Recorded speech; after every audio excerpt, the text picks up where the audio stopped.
So welcome to Christian Restorative Justice 101 for Counter-Trafficking Professionals. What a bizarre, long title. How did this come about?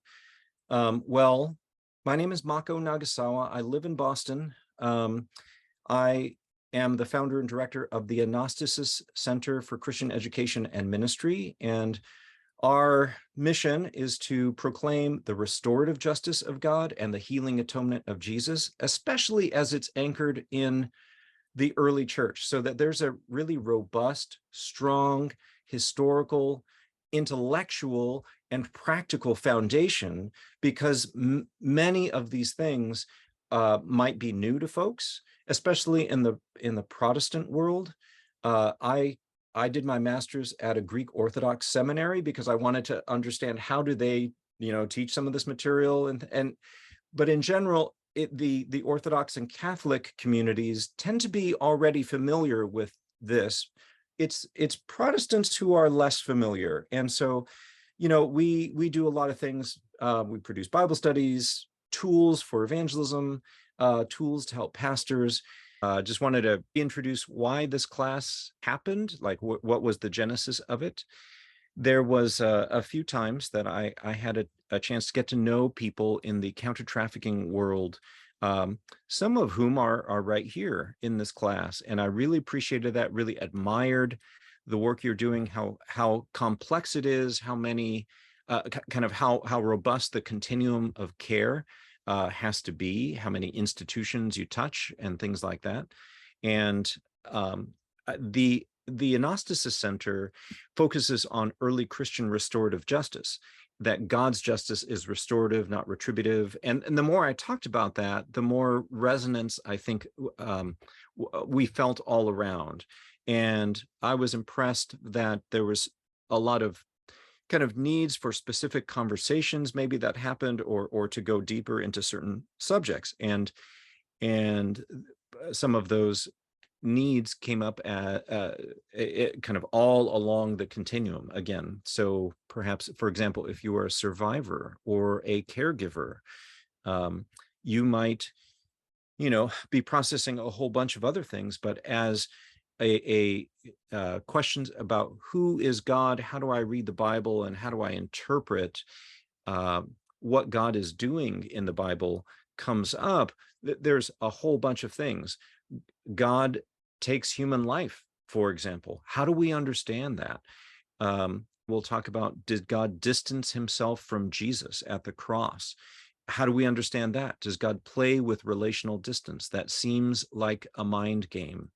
And so for folks who have had trauma, or if you're caring for someone with trauma like that, those can be pretty pressing questions, in addition to just the ordinary questions that we as human beings asked, like, why are we vulnerable to other people's bad choices? Like, what kind of God designed a world like this?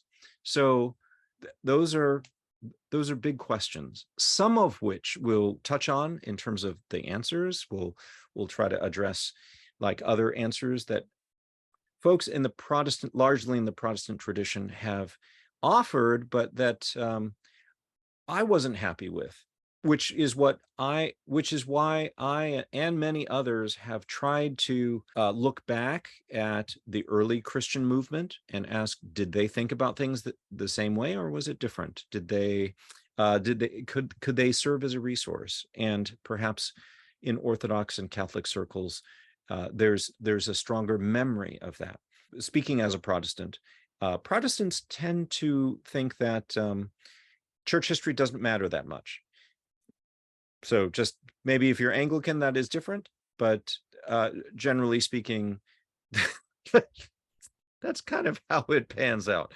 But I think that the deeper we go into things and issues that are complex, that deal with human brokenness and the brokenness of our institutions as well, the more we have to ask really hard questions. So if, for example, if you're in law enforcement or in policy making, as it touches anti-trafficking, you might be asking, how have we treated women? What does that have to do with the legacies or the influences of different Christian traditions? maybe Jewish tradition and Muslim traditions too. So, you know, how does religious thought interact with that question?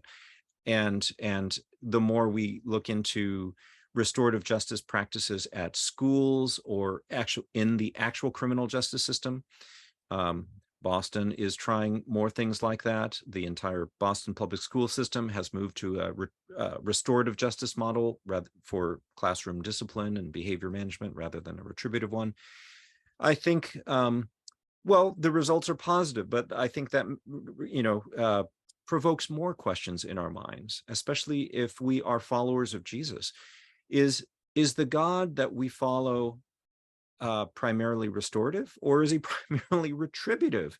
So, you know, it presses in these questions. If you might be a trainer for an organization, and you know, if you are talking about these kinds of paradigms, there may be, I don't know, but there may be opportunities to talk to people either off to the side or maybe even from the front about different religious traditions and how they lend themselves to either a restorative or a retributive framework, right? And that might be helpful to understand, because, you know, someone might be persuaded that, hey, a therapeutic approach that is strengths-based is really important, but that is that is more restorative. I'm not sure that the tradition that I come from, how it squares with that.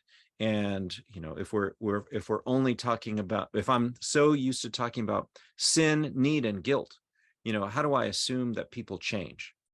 And so for some, it's going to be, it's going to take a little bit of work. And I hope that you can feel like I'm just a little more prepared to have that conversation. And then for some of you, you've got churches and ministries that support you, and God bless them for that.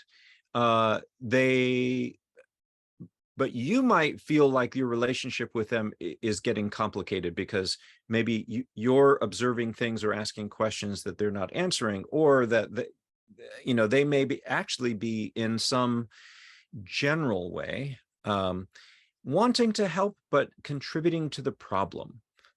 You know, contributing to the problem of women being disempowered, or not exploring trauma-sensitive ways to minister to people. So those are some of the reasons that I have asked some of you to be here, and this is kind of a pilot as far as an experiment is concerned. I've been really encouraged, though, and I hope you have too, because I think we've had really good conversations about this. We're getting into some really good topics today, and I'll just say up front, there's going to be other ways to engage. I'm sure this time, this hour and a half or so time, will feel rather short. And so, again, the Anastasis Center for Christian Education and Ministry has the goal of proclaiming God's restorative justice and healing atonement. You could join our Facebook group. It goes by that name.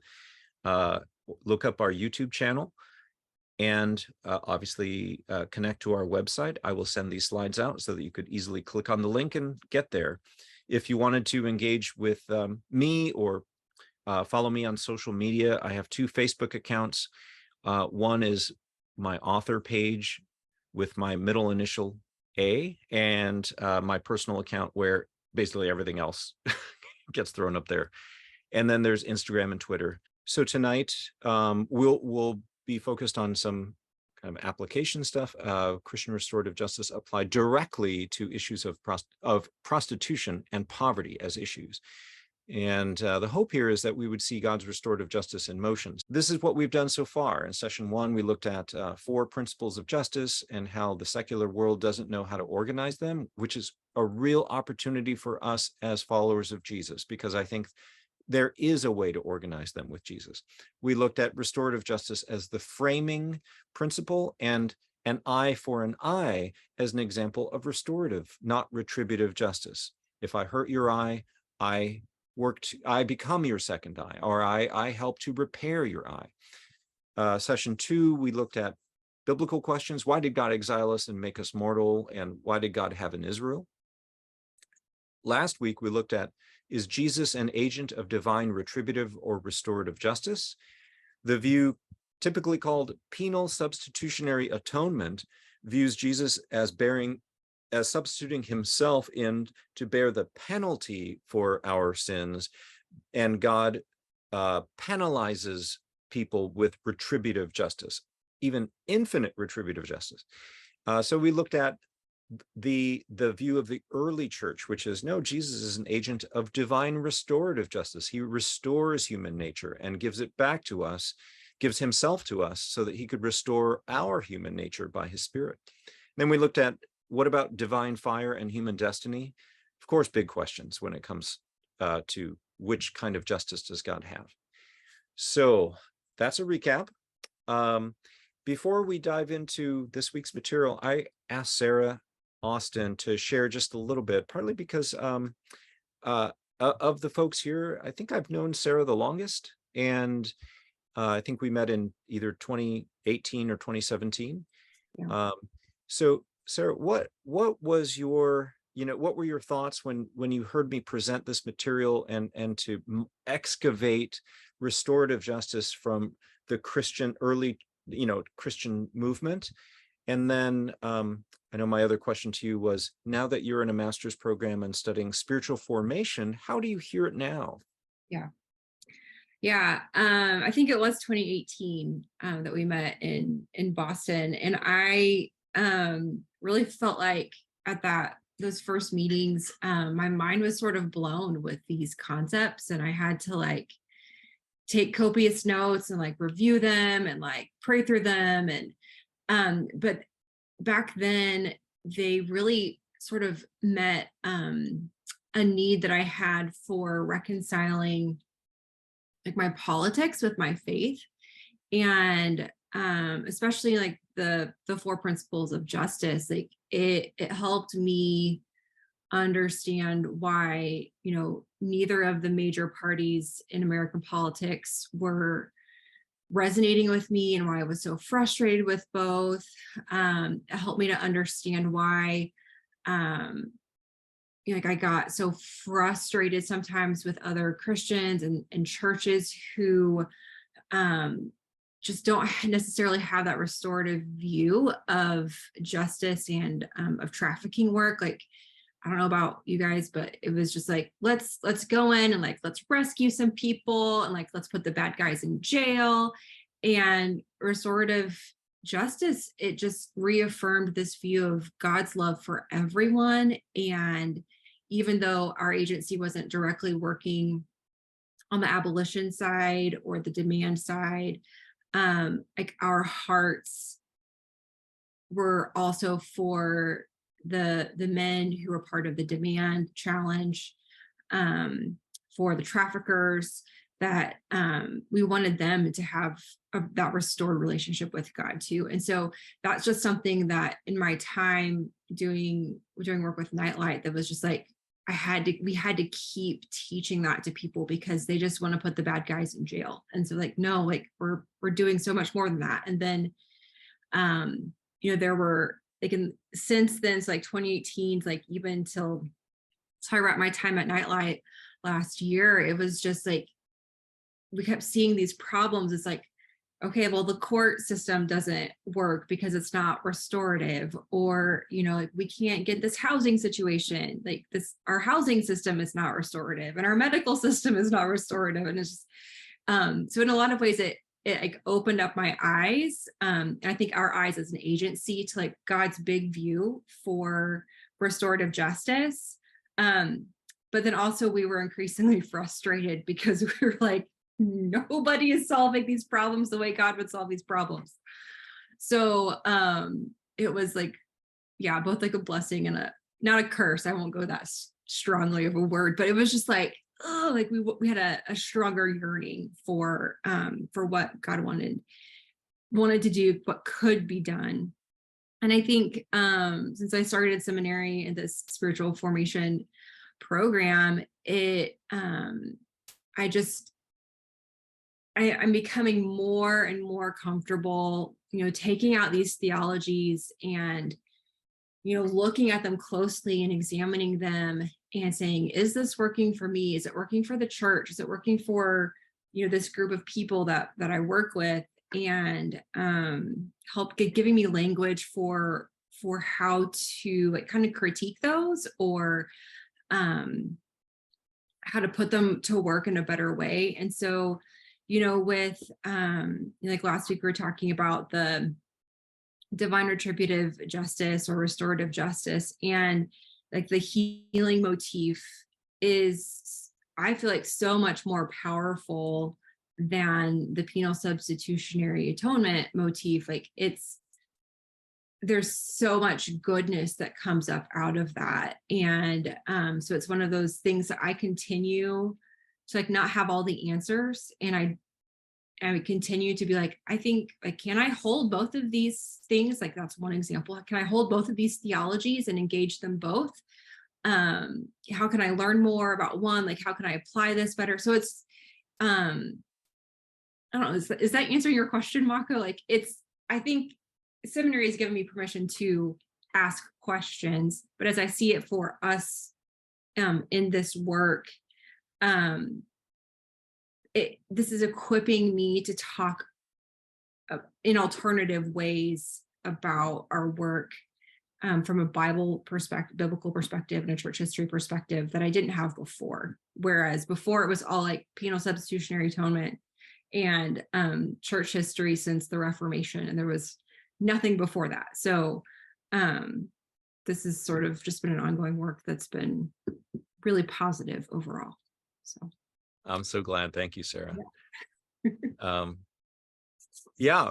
And I hope that all of you have at least a few of those connection points and aha moments and things like that. Roughly speaking, this is how our time budget looks. So we want to spend most of our time looking at the issue of prostitution. How did the early Christians actually deal with this challenge? And so we'll look at what's called the Council of Elvira and 1 Corinthians 11.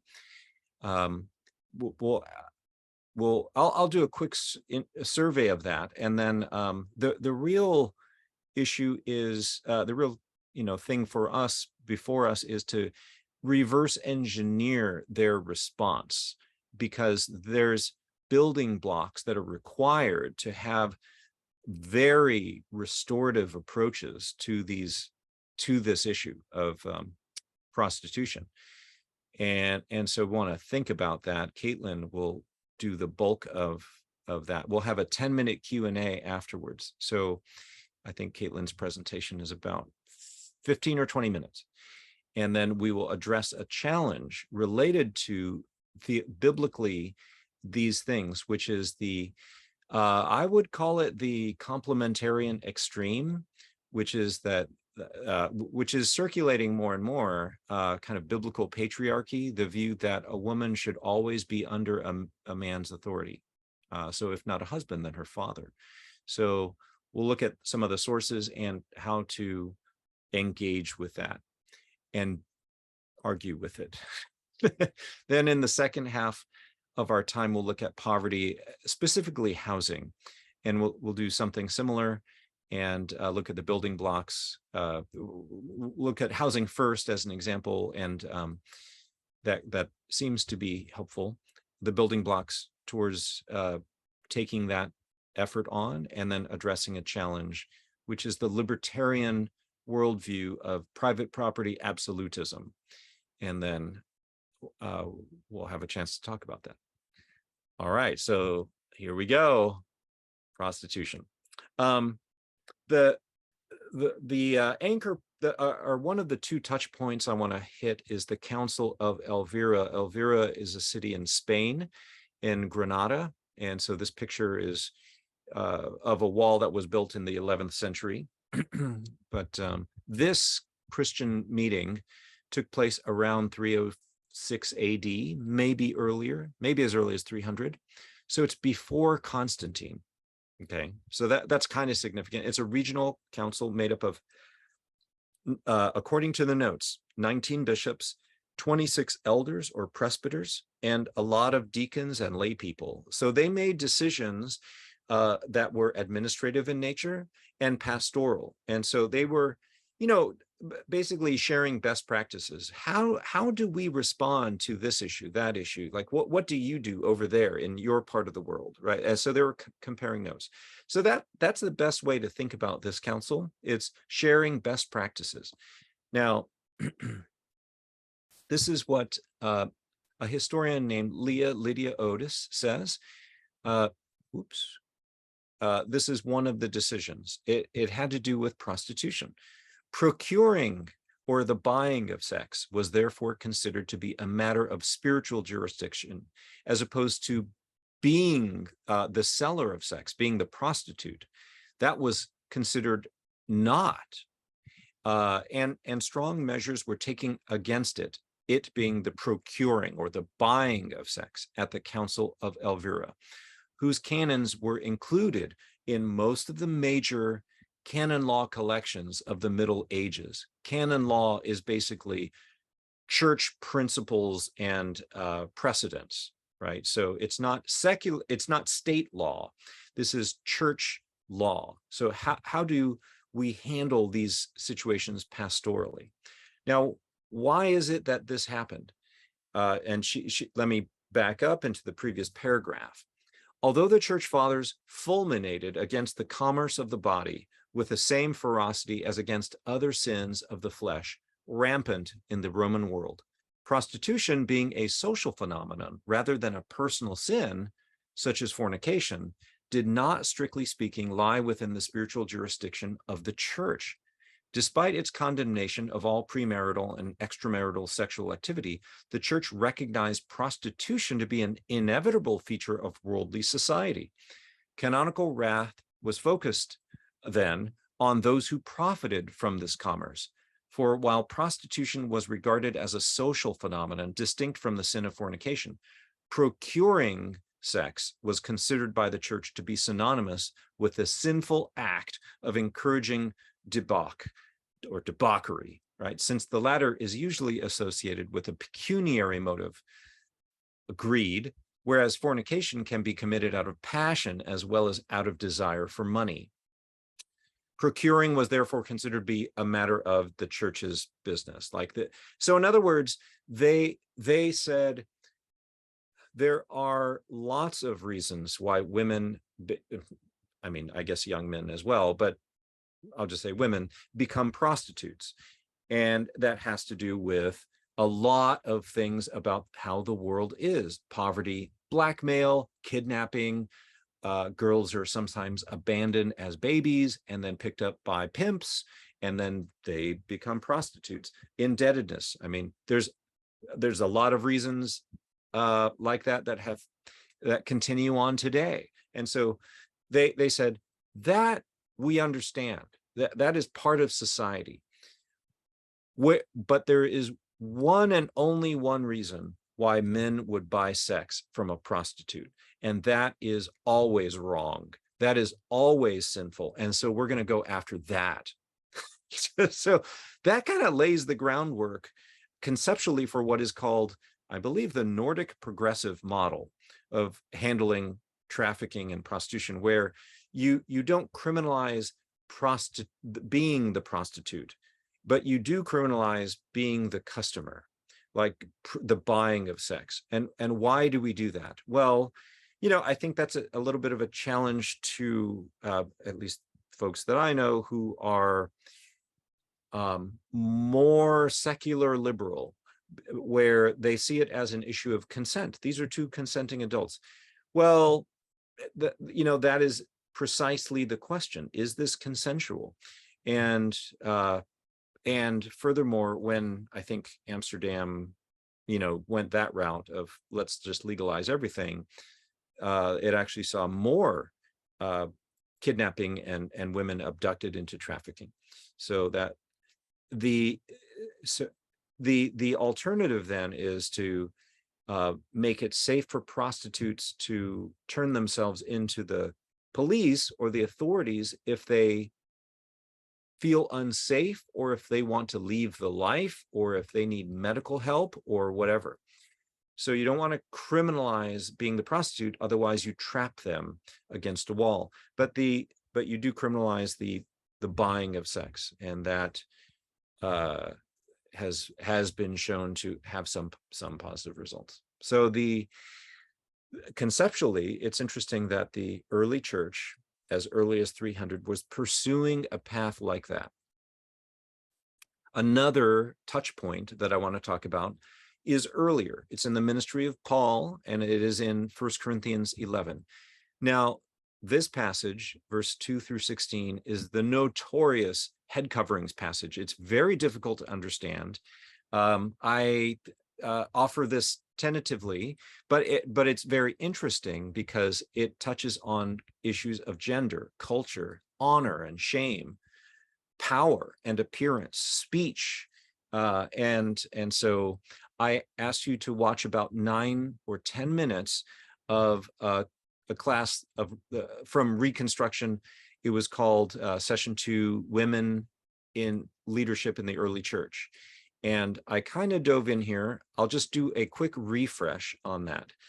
The situation was coming up. Basically, I think, or one of the situations was that if a former prostitute came to Christ and had gifts of like preaching, teaching, worship leading, praying before people, encouraging, and then the Christian community wanted to platform her, but there was serious questions that came up because by Roman law she had to dress like a man. She had to wear a toga and not wear the shawl that quote unquote honorable Roman women wore. So if they're just wives and mothers and respected, they would wear this, but prostitutes would not, and clothing was a signal. So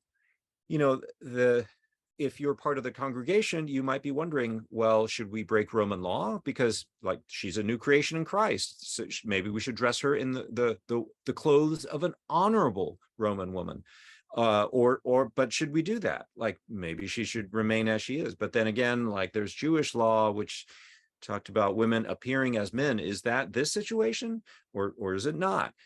And there's just a lot of other things. And besides that, all kinds of interactions between spiritual authority and cultural or biological authority get mixed in.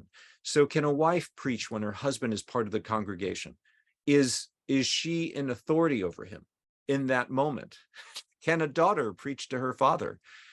Can a former prostitute preach to honorable women and men? And does it matter what she wears? Very practical concerns. So I already explained a little bit. This is why head and head coverings come up. Roman law required the stola and palla, the shawl and fuller robe of honorable women. Prostitutes were not allowed to wear that. Ex-prostitutes also, like once you're that, you're always that. You've got to dress it. And so, some questions: how should ex-prostitutes gifted to preach dress? If she dresses as she has been, is she appearing like a man? Is she sexually signaling? Should we break Roman law?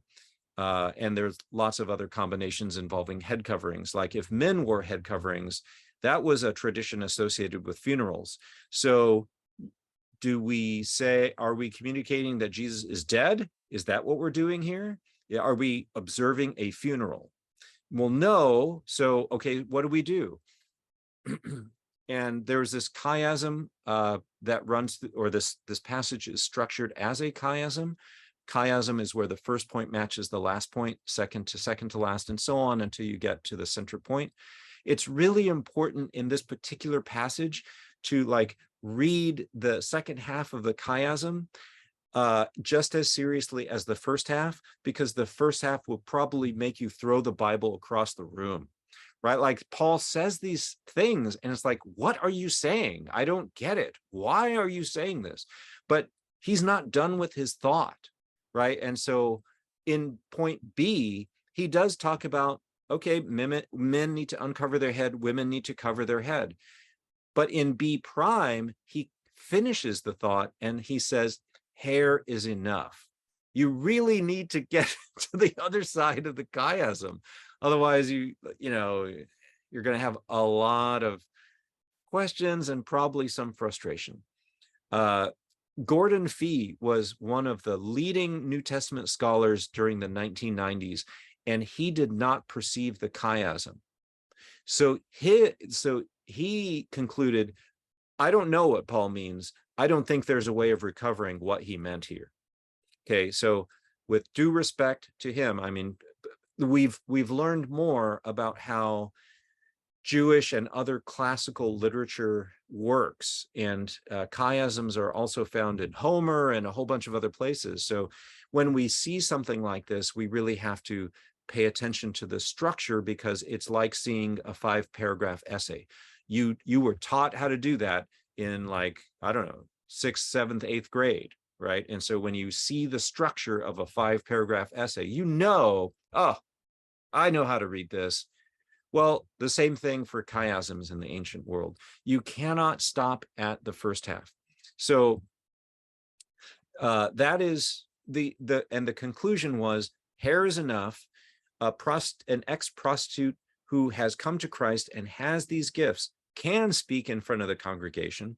She can just be normal, right? Like she can, because her hair is enough to identify herself as a woman. It's important for men and women to be together and for there to be a shared pulpit, even, because that communicates something about how Christ is making a claim on the whole world, all men and women, and empowering them.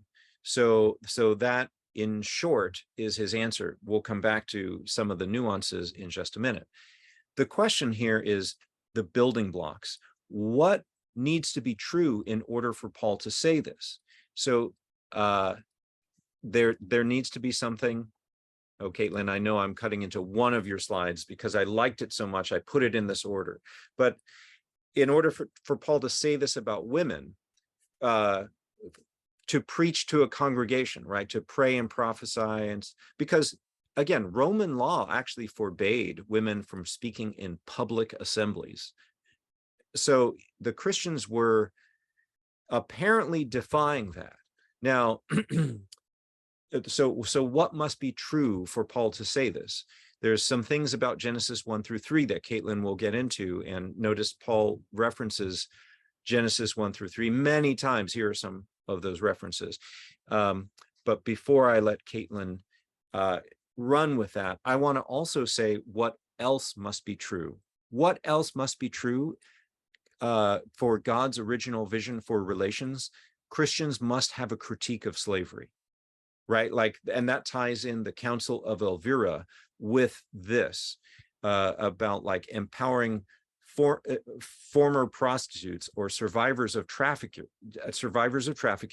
to be empowered to lead in the congregation and to bear one of the most sacred tasks, which is to preach the words of Christ. So there had to be a critique of slavery, and there was. I could go into that later. There must have also been conviction that women were image bearers equal to men, and that women can have authority outside the family. There must have also been Jesus's teaching on lust, because one of the things Paul says to men is, if you're a man listening to a woman preach, and implied is if lust is an issue, right? I mean, that comes up explicitly today, and that's one of the reasons men say we can't have women preachers, because men will lust. Paul addresses that head on. He says, if you're a man listening to a woman preach, think of that woman as your mother, because presumably you don't lust after your mother. And if you do, there's probably some help for that. But the issue is, if she's your wife, if she is dressed like a prostitute, if she's your daughter, like you are to think of her as your mother, because in the creation story, you are a son to Eve, and Eve would have taught you the word of God. So that we'll look at that. And so Jesus's teaching on lust comes in implicitly to make that possible. And then there's a sensitivity to power relations. Okay, so that's what I mean by building blocks. And Katelyn is now going to take us on a deeper dive, Genesis 1 through 3. Yeah, so we're going to dive into this building block, one of these building blocks in Genesis 1 through 3. So looking at what is the relationship between Adam and Eve at creation? What does it have to do with power, with authority, with hierarchy or lack of hierarchy? Why was Adam created first? Like all those kinds of questions. And before I dive in, I must give a shout out to one of my favorite professors at Gordon Conwell, Dr. Ida Spencer. She is wonderful. Those are some of her resources. She has a lot of her works translated into Spanish. And yeah, she's just great. And so I'm drawing on a lot of what she has taught me and what her books have taught me. So much credit goes to her. And so before we dive into Genesis, I want us to think about another creation story from the Greek creation story and kind of think about it as a contrast or not to these two origin stories. And so in this creation story, Zeus and the gods create men to farm and work, and Prometheus, there on the screen, stole fire from the gods and gave men fire to do more advanced work, and this displeased Zeus, and so Zeus punished Prometheus very retributively, and in order to punish the rest of the men, the gods created women as a punishment, and Pandora, one of these women, opens Pandora's box, unleashing all of chaos and evil on the earth. And so in this account, the gods are very retributive. Women's creation, women's existence is a retributive punishment from God. And it's the woman's like curiosity that leads to evil's existence in the world.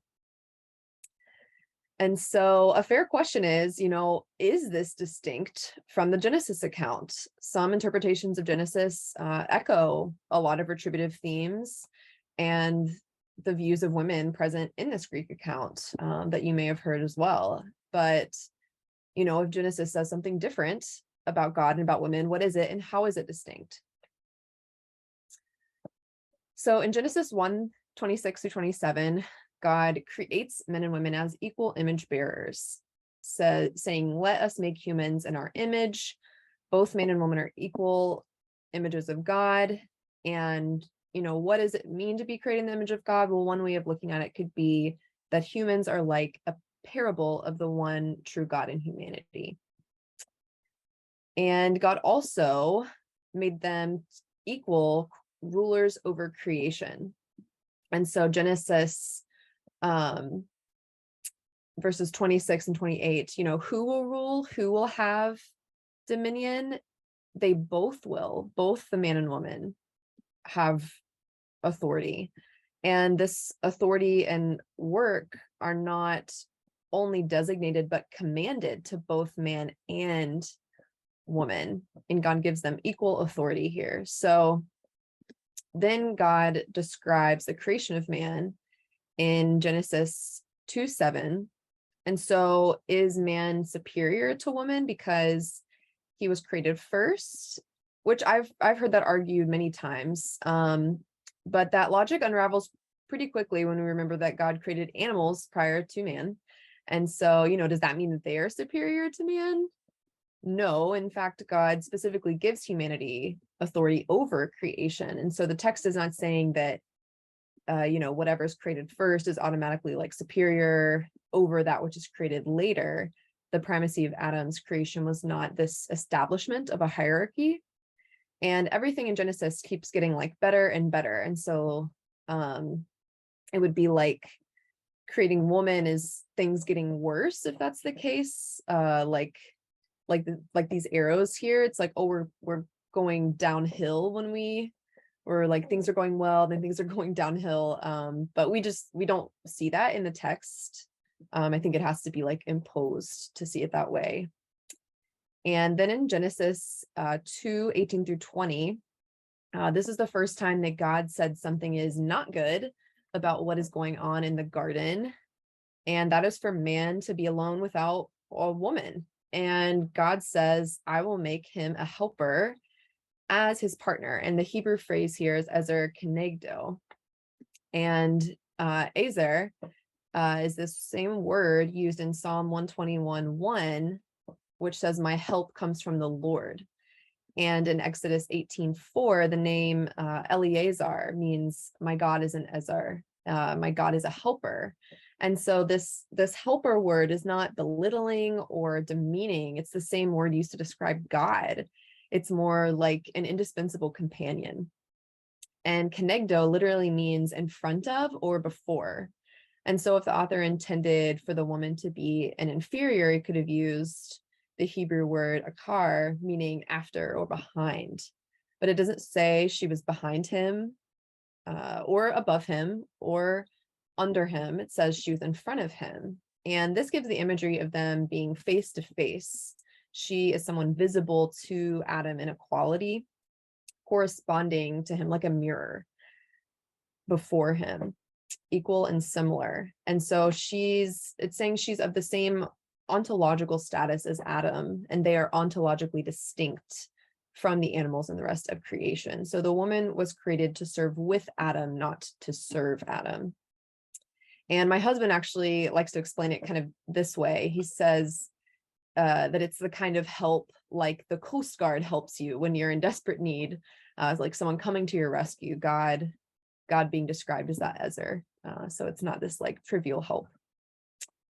And it also seems significant that the woman was fashioned from the man's rib, not from his foot to be trampled over, and not from his head to rule above him or to be above him, but from his side to be alongside as an equal partner, which I just think echoes the ezer kenegdo description of woman.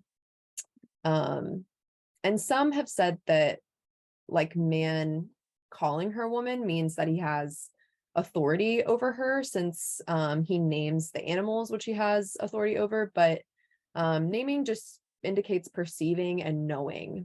And like another way to look at that or to think about it is how later in Genesis Hagar gives God a name as the God who sees, but she's not ruling over God in doing that, in naming him. And so it's not this thing that means you're an authority over, but about perceiving and knowing. And the man is simply declaring that she is someone who corresponds to him,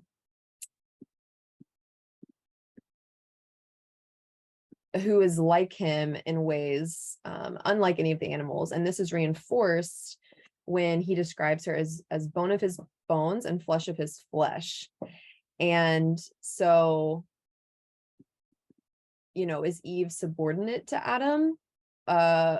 John Chrysostom would say no. He says, wherefore you see she was not subjected as soon as she was made, nor when he brought her to the man did either she hear any such thing from God, nor did the man say any such word to her. He said indeed that she was bone of his bone and flesh of his flesh.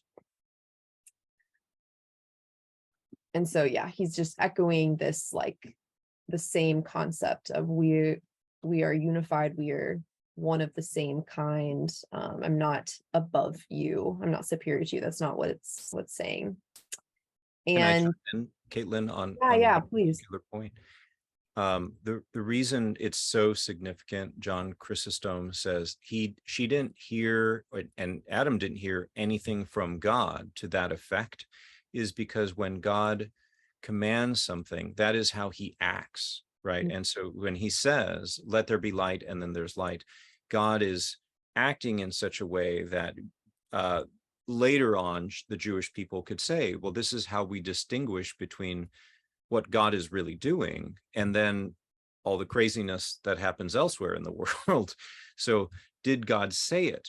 And so it's a big deal for John Chrysostom to point that out. It doesn't, there was nothing to the effect of be subordinated, right, to your husband. And John Chrysostom is probably the most beloved preacher and expositor of scripture in the Eastern Church. Mm. Huge deal. Should I go on to the next slide? Yeah. And if you, yeah, go ahead and take it from here if you Okay. would, to talk about this one.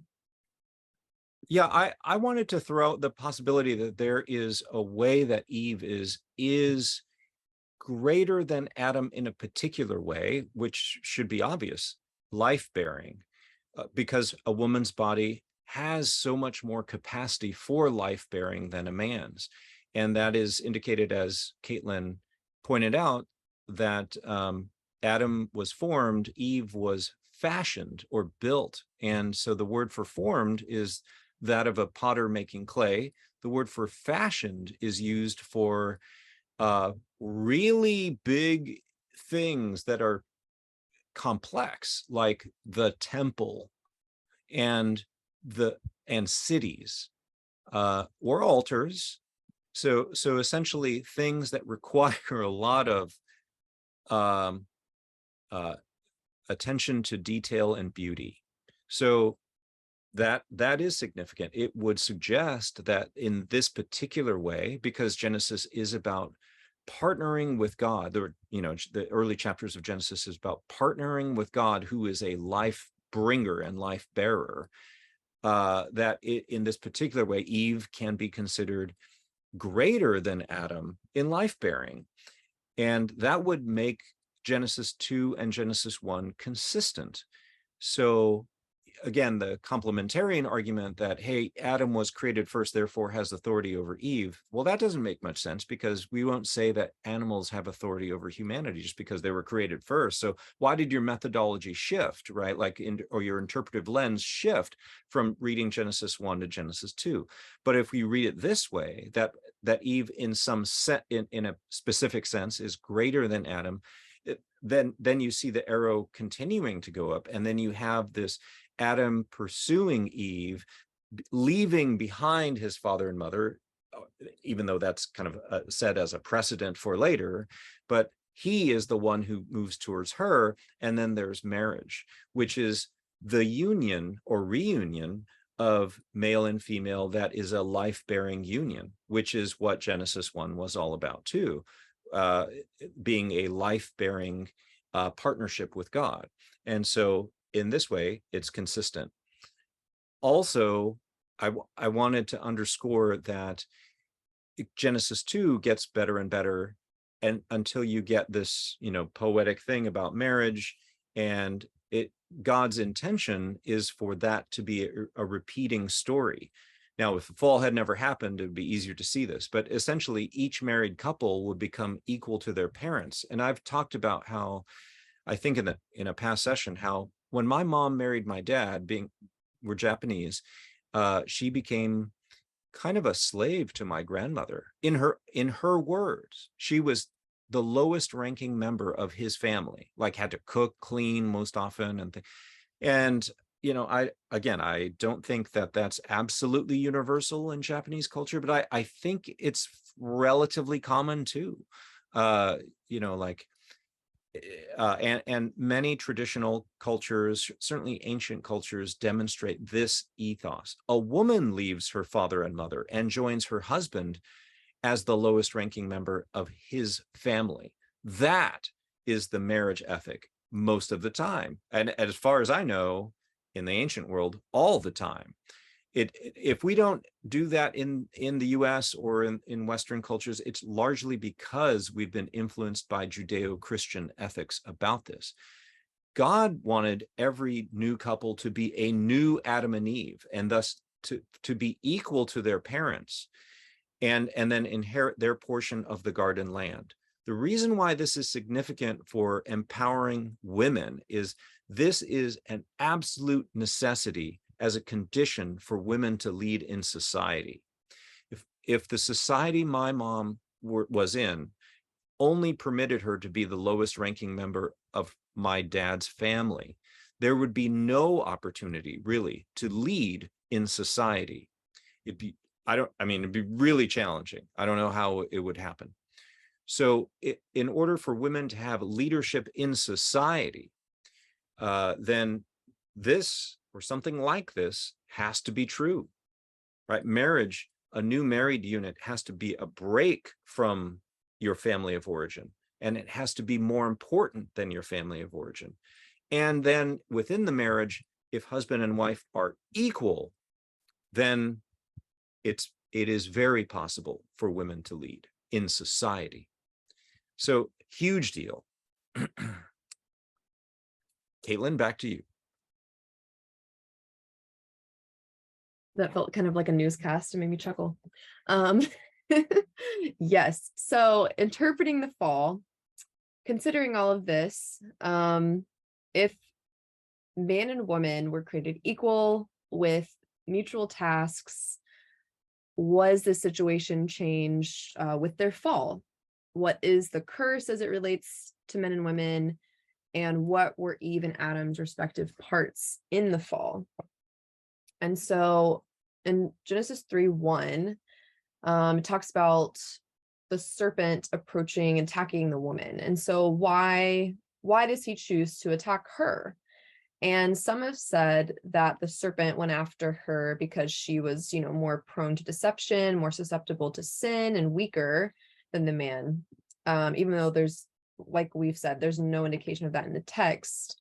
And I also think that argument kind of implies that God made like a design flaw when he fashioned women, but God declared everything good.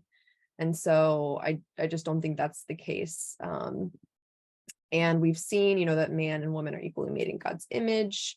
And so women are not like this flawed or lesser design. And these like interpretations of women being like weaker, subordinate are imposed from other parts of scripture that are incorrectly interpreted and misapplied to this passage here. And so Irenaeus actually speculated the opposite as to why the serpent attacked the woman. He says, why also did it, the serpent, not prefer to make its attack upon the man instead of the woman? And if you say that it attacked her as being the weaker of the two, I reply that, on the contrary, she was the stronger. For she did by herself alone resist the serpent, and it was after holding out for a while and making opposition that she ate of the tree, being circumvented by craft. Whereas Adam, making no fight whatever, nor refusal, partook of the fruit handed to him by the woman, which is an indication of the utmost imbecility. And so he's saying that the serpent went after Eve because she was stronger and the more formidable opponent. And he basically says the man is an idiot, which I think is really funny. I think the idea is that like they should have been, fighting the serpent together as partners as God intended, but that's not what happened. And then in Genesis 3:6, the Bible makes a point to say that Adam was like right there the whole time. And so they're partners in the crime, in the sin. Adam is present and, consenting to this train of thought that the serpent is laying out. But the woman is not like more responsible for being deceived, and the man is not more accountable for her sin because he's like over her as a man. Like that stuff is just not in the text.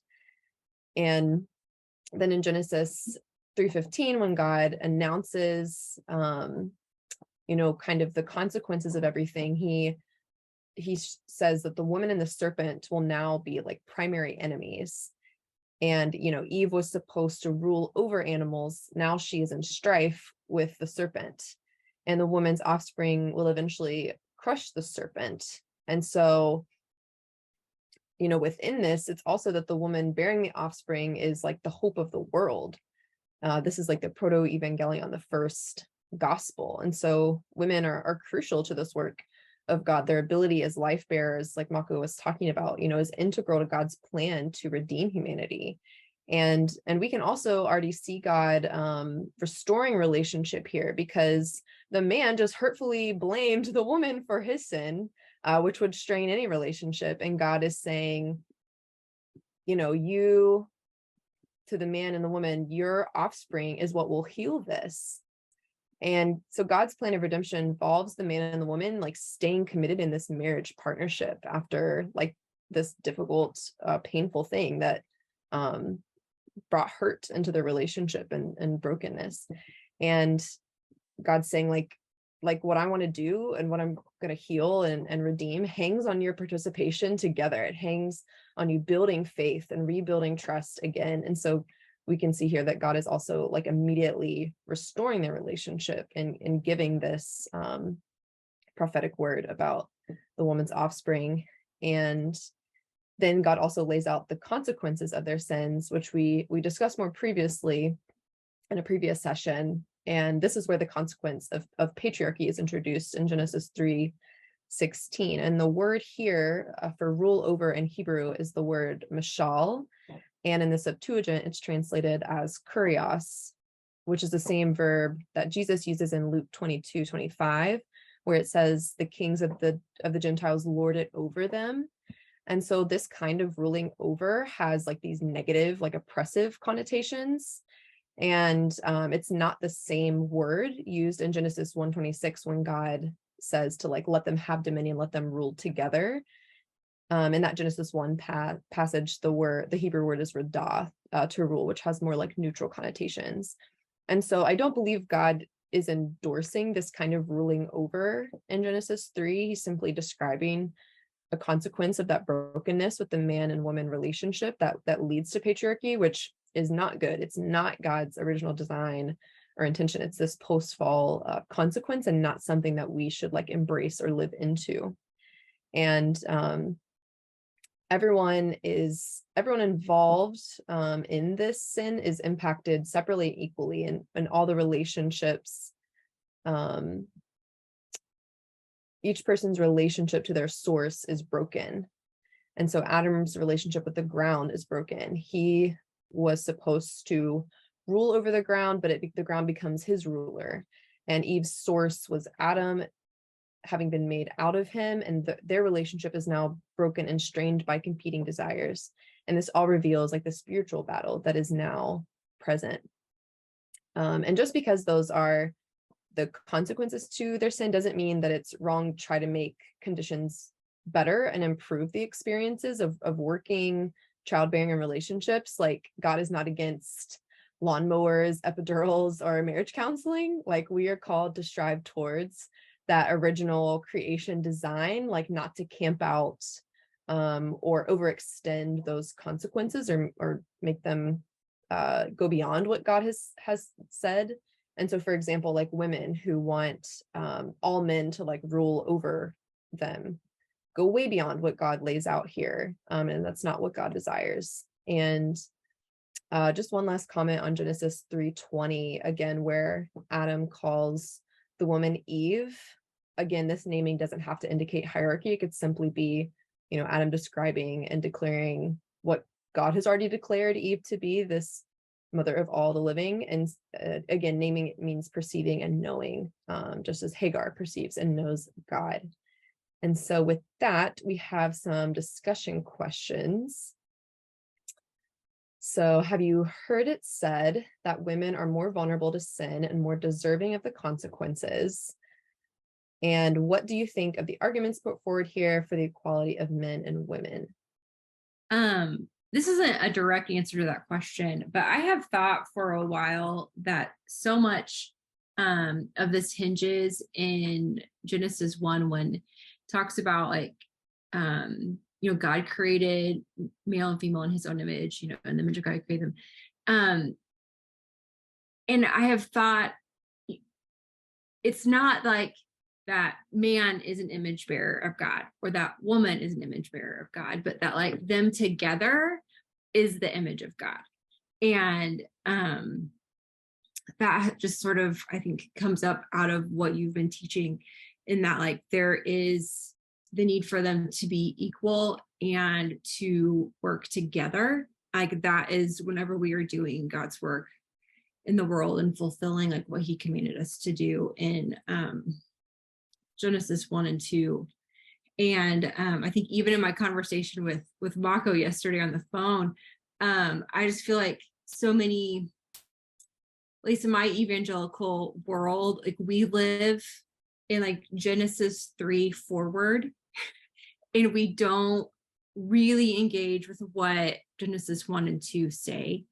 And I know that I probably fall into the trap of like, it's just 2 chapters. I've read them 1 million times. And so I know exactly what they say. And like to really get to study and like dig into them, like there's more stuff to be sussed out in there. The more we dig into it. I've been over the last several months been looking at this story from an Indigenous perspective, just because of the people that I've been hanging with primarily, and it's much, their take on it is much more in line with the arguments for equality of men and women, which have just and for starting the story of creation in Genesis 1 and Genesis 2, and defining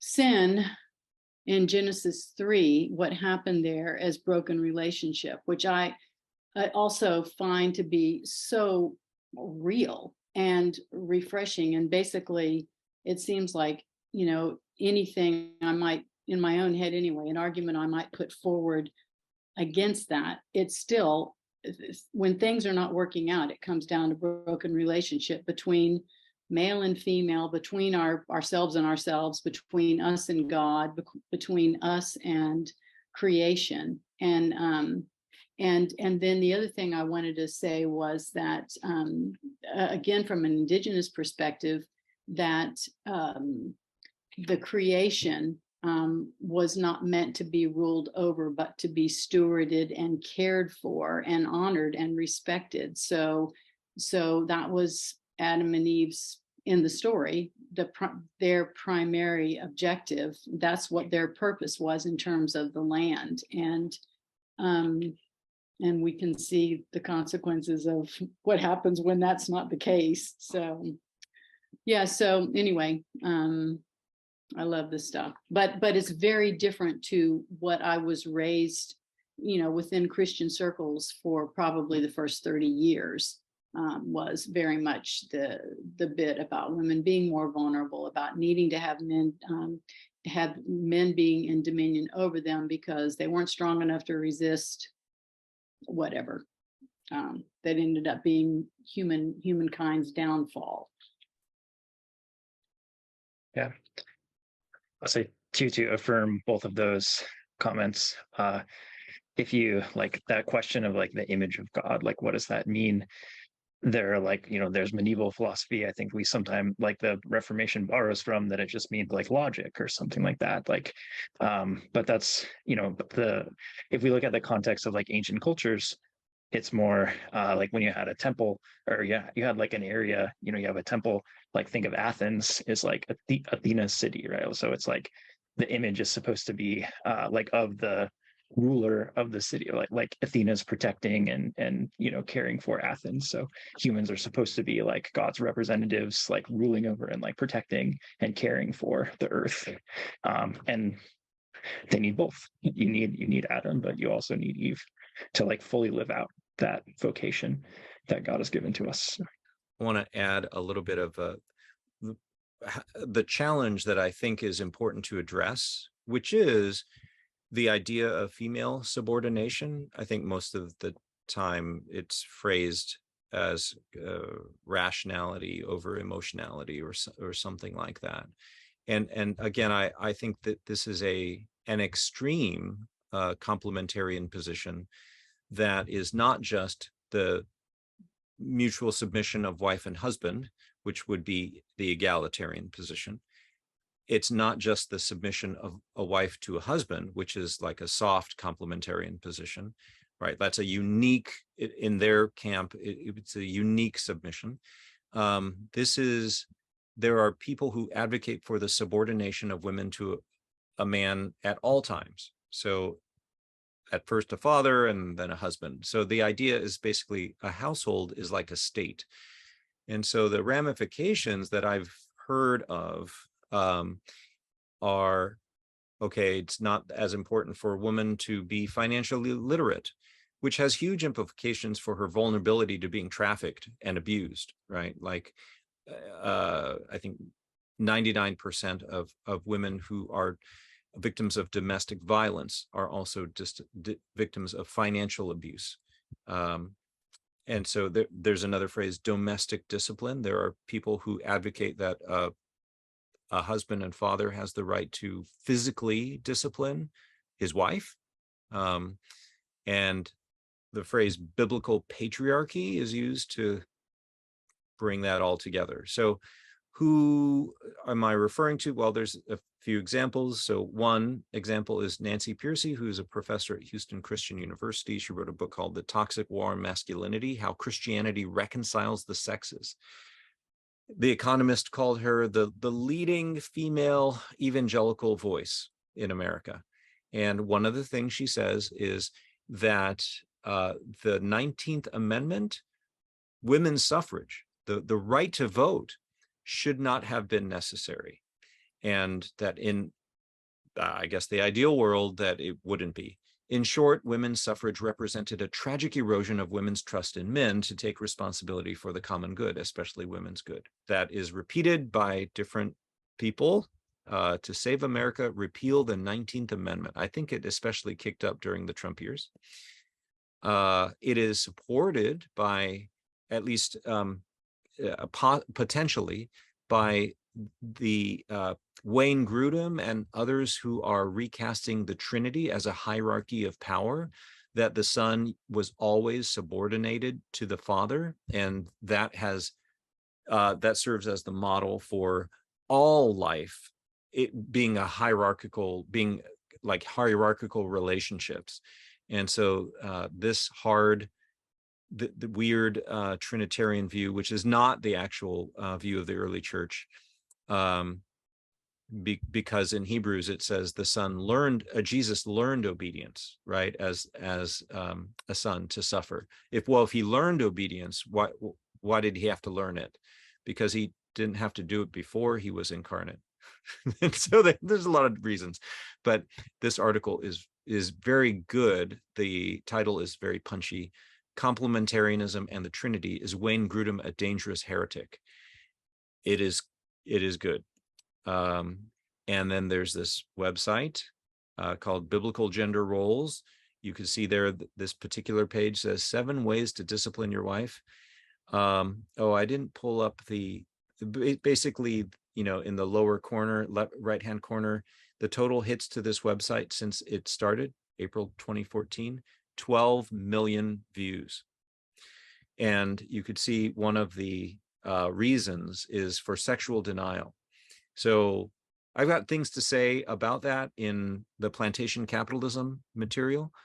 I won't take the time here, but this is very dangerous and problematic in many ways. So I just wanted to flag that in addition to the material that Katelyn provided, you can also read 1 Corinthians. And I think it's critical that we read 1 Corinthians before reading Ephesians.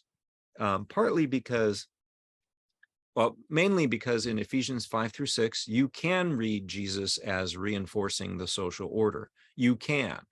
It's not necessary that you do that. In fact, there's better readings that he is not doing that. But in 1 Corinthians 6 and 7, it's very clear that Jesus interrupts the social order. He says, I am the leading partner in your use of your own body, because I live in your body by my spirit. Therefore, that's chapter 6. Therefore, in chapter 7, be really careful about marriage and slavery, or servanthood. And that's the famous passage on singleness, right? Paul says, I really want you to consider singleness. I can't tell you just to do it because that's outside my authority. But Jesus held it up in Matthew 19 as the eunuch passage. Singleness is a new vocation.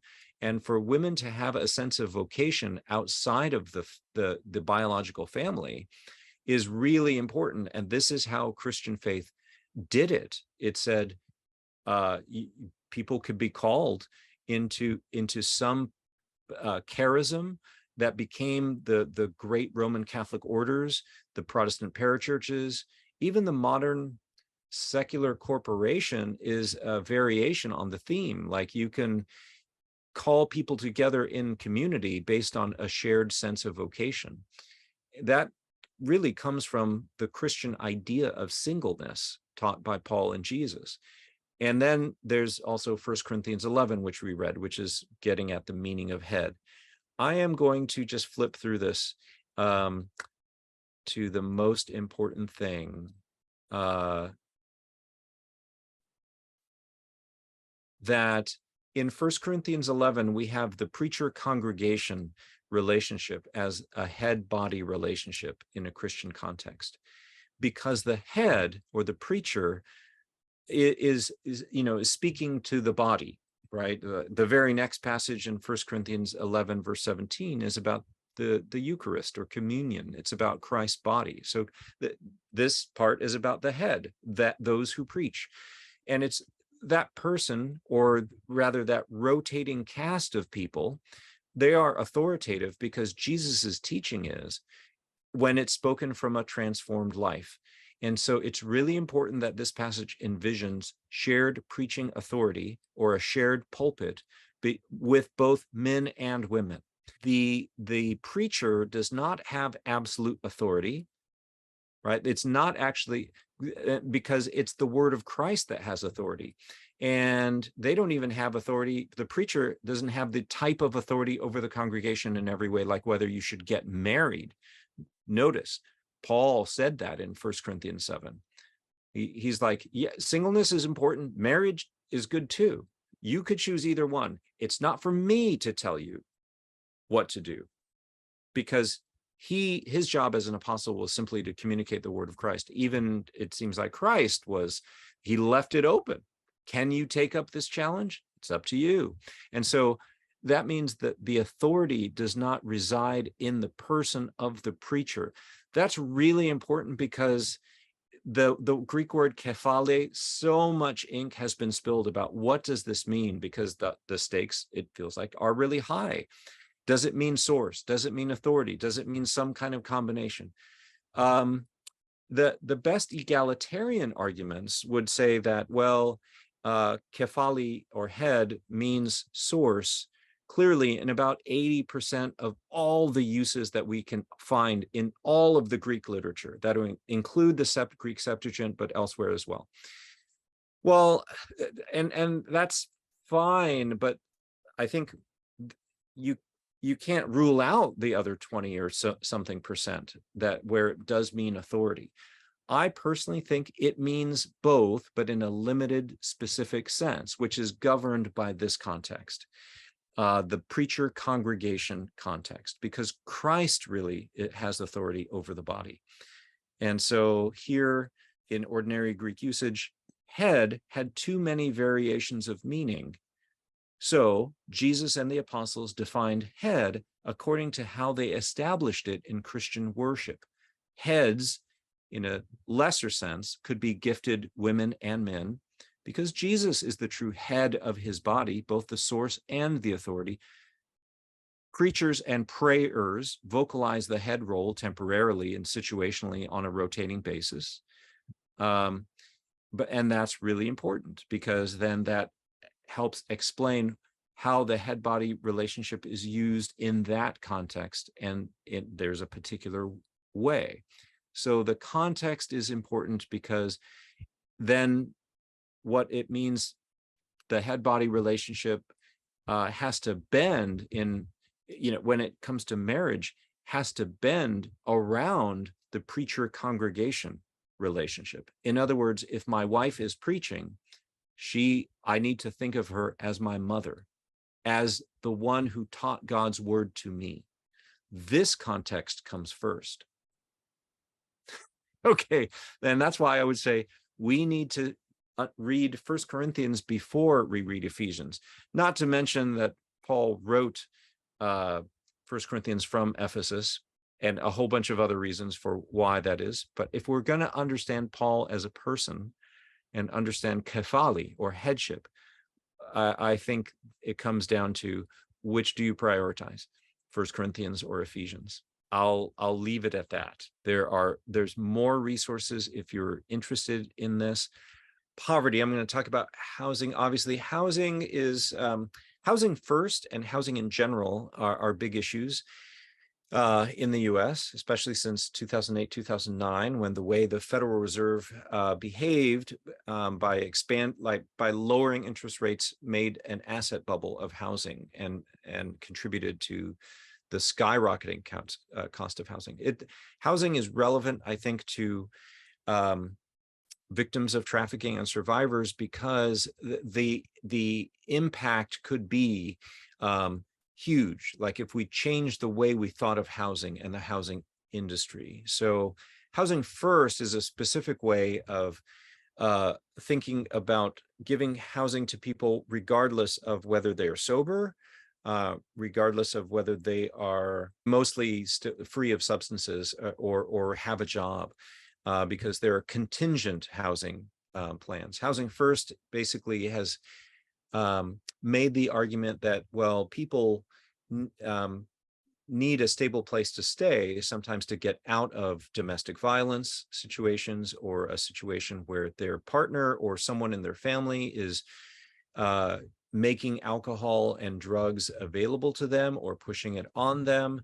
Also, in order to have a job, in most places in the US, you need an address. How do you do that when you're homeless?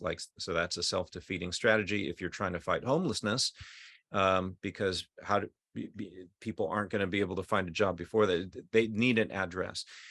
You could locate social workers, nurses, and a whole bunch of other resources to people if you know of Housing First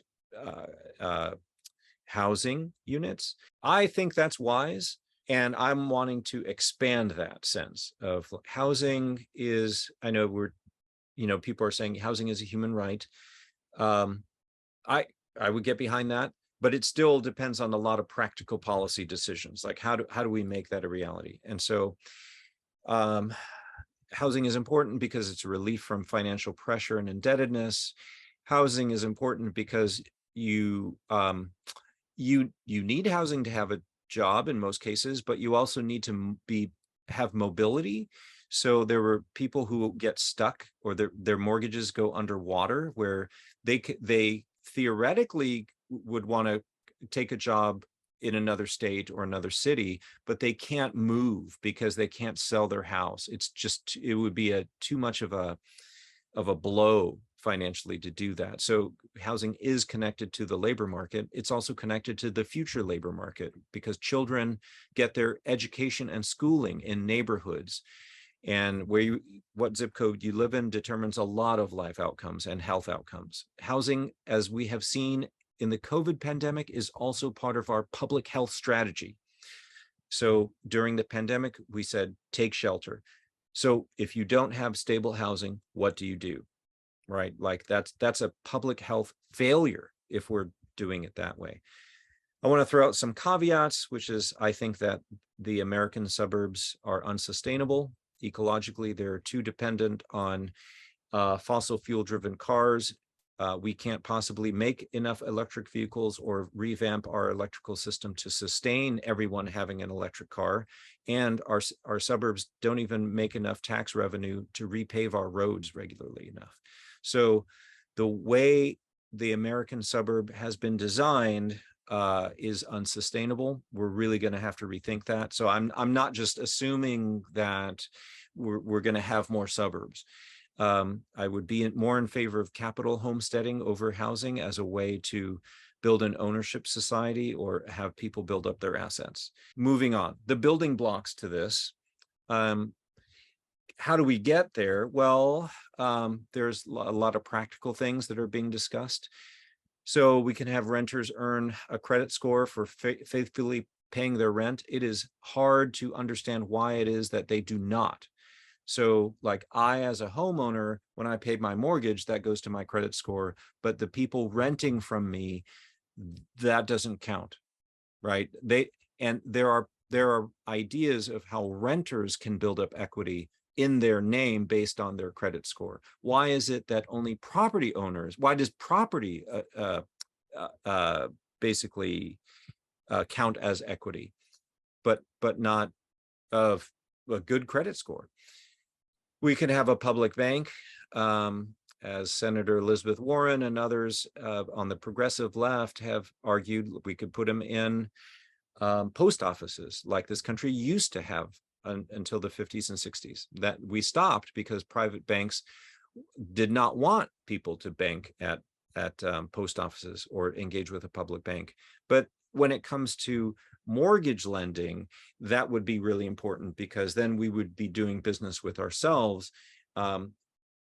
Up till now, we've subsidized private banks through the GI Bill, through the Federal Housing Association, because real estate developers and bankers were actually behind the New Deal. And so the way we built the white American suburbs was by subsidizing private banks. We could change the tax code in different ways. We could focus on zoning for more multi-use, multi-family housing, and we can follow the European social housing model. In America, we do our public housing is for lower income folks. In many European countries, it's for middle income folks. And for that reason, it is green, it is high quality.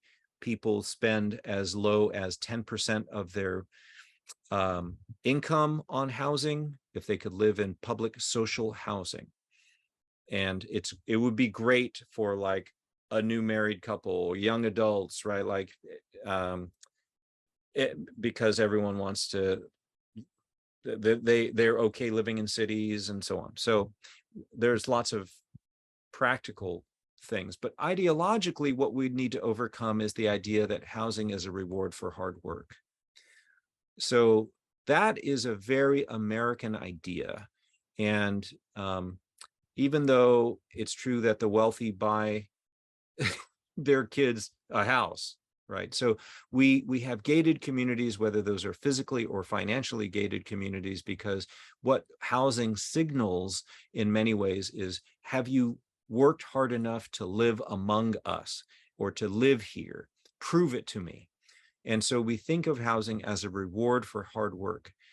We need to not do that. God's vision of relationship included homes right off the bat. I like to say God had a type of housing first program, right? Like he made Eden.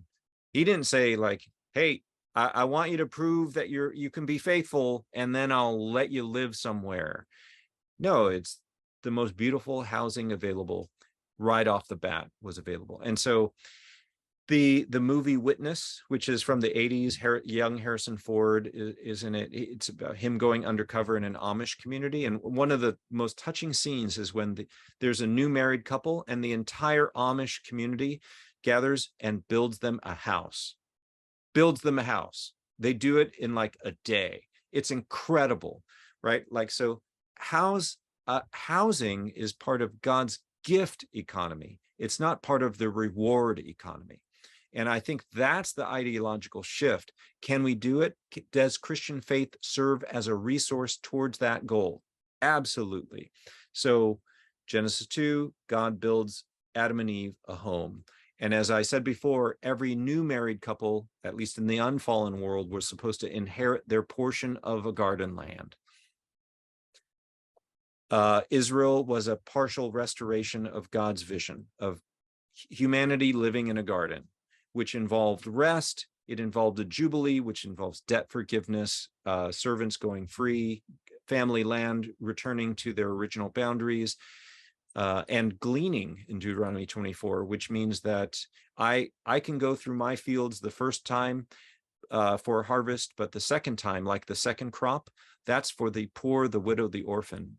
The principle is I may own or nominally own, really steward the land.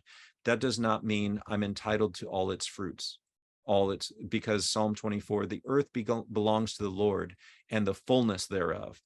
That gets quoted in 1 Corinthians 10, verse 26. So Paul is sure to make us understand Jesus claims that the earth is Jesus's. So he is the seed of Abraham who inherits the world. Paul makes that clear in Romans 4, verse 13. And that's why when Jesus says things like, blessed are the meek, excuse me, for they shall inherit the earth, he says the earth and not the land, even though he's quoting in almost every other instance from Psalms, and that one is Psalm 37, which said, blessed are the meek, for they shall inherit the land, the garden land of Israel. Jesus isn't just stopping at the garden land of Israel. He wants the whole planet. And so his claim on it is the earth is mine and the fullness thereof. And so when he calls us to his vision of sharing in Matthew 19:28, it is a renewal of all things. It is a Genesis again, a palingenesia, he says to the disciples and the rich young ruler who's gone away sad. This is how people would have lived if the fall had never happened. And he is bringing us back to that creational, he's restoring the creation vision. Mark 10:29, same story, slightly different words, makes it clear that Jesus has in mind houses, right, that are being shared, families, and also farms or fields, which probably means work opportunities.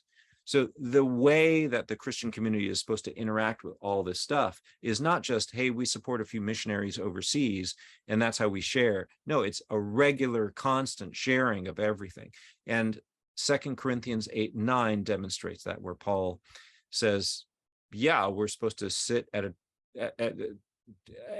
in the story as if we are receiving manna from God in the wilderness, because Jesus will return. That'll be the truest culmination of the garden. Until then, we're in a wilderness time where we are to share. And it means that every interaction that we have with people, but also with land, water, air, gold, silver, copper, and nickel, is really an interaction with Jesus. And Jesus will have a long conversation with each person at the turning of the ages about how we did this, because we are engaging with his claim to own everything. The early church definitely noticed, this is Gregory of Nyssa, notice how he says that the argument against slavery is based in Genesis 1. You condemn a person to slavery whose nature is free and independent, and in doing so, you lay down a law in opposition to God, overturning the natural law established by him. For you subject to the yoke of slavery one who is created precisely to be a master of the earth, and who is ordained to rule by the Creator. That's Genesis 1. As if you were deliberately attacking and fighting against the divine command. How much money did you pay as a fair price for the image of God? Those are people. For how much money have you sold the nature specially formed by God? God said, let us make man in our image and likeness. He's making the argument that slavery interferes with Genesis 1. How dare you interfere with someone's ownership, interaction, and enjoyment of the land, of the creation? That is the ancient Christian argument. And if so, then that also has importance for housing, how we share. And so this is important to address a challenge. Here is the challenge. John Locke, or rather those who are appealing to John Locke, like Ben Shapiro and the good folks at Law and Liberty, because this is the hard libertarian position. And why do they like him? I mean, there are reasons to like John Locke. I like some of the things he said, as Ben Shapiro points out here. He says all men are created equal. He gets that. Certain basic rights exist independent of government. They're not just created by us. And so government exists to protect those rights. It's just that John Locke believed in this thing called private property absolutism. And he made a biblical argument because he thought of himself as a Christian ethicist and a biblical commentator. So if you've read 2 treatises of government, he's dealing with Genesis and a whole bunch of biblical text. His idea is that you can have your private property by enclosing land that was not enclosed before and working on it and improving it. That your private property exists prior to you joining human community. That's where I would take a major issue with him from a historical and anthropological sense, because I thought we were all born into families. Go ahead. How is it possible to have private property prior to entering into human community. And in any case, John Locke says this is why there should be no government interference with your private property. So taxes are immoral because they're interfering with your private property. There should be no eminent domain, anything like that. Like if a river changes course, then whatever, we just we don't do anything, right? Like there's no way to navigate that as a community. And this idea was used in British colonization. It's important to notice he falsified information about Native Americans. He thought they didn't work the land. They totally did. He just claimed that they didn't. He said the land was vacant. He also held stock in plantation slave products and plantation slavery. And he thought he could account for money. Money comes out as a result of mining. Mining comes as a result of getting a lot of people together on land. So how exactly do you have currency like simultaneous to private property or even before it? It just doesn't make sense. So lots of problems with what he said. In any case, Thomas Jefferson was one of the voices that was, he was a huge Locke fanboy. And he wanted the Declaration of Independence to say life, liberty, and property. Benjamin Franklin said, no, like not property, because private property is the creation of society. We do this in society, and chronologically and logically, society comes first. Politics comes before private property. So Franklin said, let's just use the word happiness, and that's what we got. The older view before Locke actually exists in the US Constitution. It is in the Fifth Amendment, and this is what we call eminent domain. It's when the community needs to purchase your stuff, and you can be compensated for it. And so basically it's in the Constitution that we recognize private property is the creation of society. There are those who are pushing John Locke in order to basically ignore that or write that out. But also property taxes show the same thing. Like private property is not an absolute. Just stop paying your property taxes and see what happens, right? Like the whole weight of the US government will come after you. You can't be a private property absolutist. So here are the discussion questions. What do you think about the argument presented here about housing? How do you think it would impact trafficking and prostitution? Have you heard the private property absolutist argument before? How does God's restorative justice counter that? Or you could ask any other question you'd like. One of the things I was thinking about was, which is super obvious, is that if there was equitable housing and equitable housing available, then I think it would significantly affect trafficking and exploitation, because at least I know that this is true in a lot of places. It certainly is true in the area where I'm living. A lot of the trafficking that happens is familial trafficking, and a lot of the foundation or basis for that is poverty and an inability to meet rent and just the necessities. And we have people in this small city that are very interested in equitable housing, and at the same time there's these 5,000 square foot houses going up right down the street, and so I'm trying to imagine a growing city, a population where there's a considerable amount of homelessness and trafficking, and 5,000 square foot or more actually houses down the road. How does all this work out fairly so that people stand a chance to have a home and to have a decent life? And frankly, I'm, as much as our city is kind of active in this, I'm just looking at it thinking, this looks impossible to me, because we're on such a roller coaster ride of capitalism and property ownership. So I feel frustrated over this, and actually, other than attending meetings and voicing my opinions and that kind of stuff, feel pretty helpless. Thanks, Stephanie. It is maddening. Yeah, absolutely. I lived in Europe for a lot of years. And so accessibility to public transportation, all of those things, those are things I was looking for when trying to find a home here. So we found an older neighborhood in probably not not the most affluent part of Orange County, California, but it's lovely. And so I can get on a train to go up to LA. I don't walk, but I could. And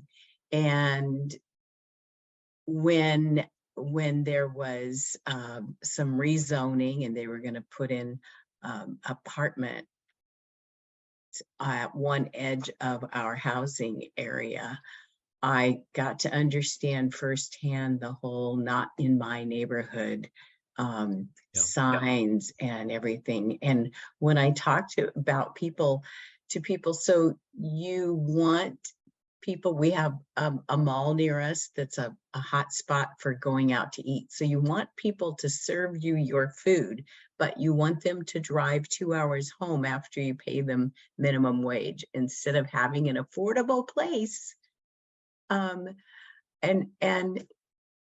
It was like talking to a wall. People didn't understand, and they've sincerely argued that it's not fair.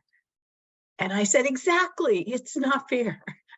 But their definition of not fair was totally about this private property sense of entitlement to that. And so I, in church, talking to Christian neighbors, it's like, so how do you feel about the biblical principle of Jubilee? And yeah, well, that isn't for today's culture. So I think we have a really long road ahead of us to normalize conversation that makes that a justice conversation that doesn't sound radical. Everybody thought I was really radical. And but the good news is that was a few years ago, not just a few years ago. It finished, and the builders lost completely during COVID. And of course, now that plot of land stayed vacant, lots of vandalism. I mean, it really did bring the neighborhood down. So it based on their choice. So, but recently, just this last month, the county passed ordinances that make it a requirement that there be access to beaches everywhere for anybody, not just people can't lock their property so people can't get to the beach. And I felt like, okay, there's one win from my side, but it's very distressing that we are such huge consumers, but we care about people being trafficked, but we don't care about people being exploited in our own communities and not living in their cars and working a minimum wage job. It's like, I don't like going out to eat, actually, because I worry too much about the people and how they're being cared for there. So yeah, not in my backyard. I think we need more of conversations that aren't political from the pulpit, from Sunday school teachers, in our kids' classrooms, and make that a conversation that isn't heated and people are polarized on either side. And my husband, he says, so people want to know why we don't have a sign in our yard. And it's like, you want me to get a sign? I'll get a sign. So yeah, I think we have a long ways to go. We do. California recently, I know since you're in California, passed legislation to require multifamily housing. Is that? Yes, yes. And we've had housing goals that every city has to meet, and they're not meeting them because every time they think they've got it nailed, the neighborhood rises up and the city councils are inundated because they thought the one they were doing in my neighborhood would be a slam dunk because we're not Newport Beach. And it didn't happen here. It didn't happen here. So those of us who we're not the big homeowner, whatever, but we do have a deed and a mortgage, and we're going to protect that from, I don't know what we're protecting it from, but they offered us all kinds of sweet things. We were going to get Amazon lockers right there as coming into the neighborhood. They were going to put those in the building. They were going to have a gym that would be open to the entire neighborhood. I mean, there were so many perks and people not in my neighborhood. Nope, someplace else. So yeah, I don't have a lot of hope that it's going to change in my lifetime. So how do you suggest that we make progress in this? In my view, the biggest single win would be a public bank, and then correspondingly stopping the subsidies of the private banks. Basically, like as it relates to, generally speaking, a public bank would help about a third of Americans who are unbanked because they don't have enough money to qualify for the minimum deposit for checking, right? Like banks make money off of the band of people who can barely qualify for that, but then they don't, they're kind of financially insecure, so that they keep having to pay fees. Like they make the most money off if you can't even qualify for that, like then you're unbanked and you have less access to loans and things like that. So a public bank would help there. As it relates to housing, we could, as a community of citizens, say, yeah, we're okay with setting a lower interest rate for your mortgage because X, Y, and Z reason. Like we want a separate through line, right? And that private banks aren't touching. And so that would protect our entire financial system a little better, so that we don't repeat 2008, 2009. But it would also incentivize people to build more affordable housing. That's from a developer side, that would be helpful. So if I had my one wish, it would be public banks. The state of North Dakota has a public bank. It's called the Bank of North Dakota.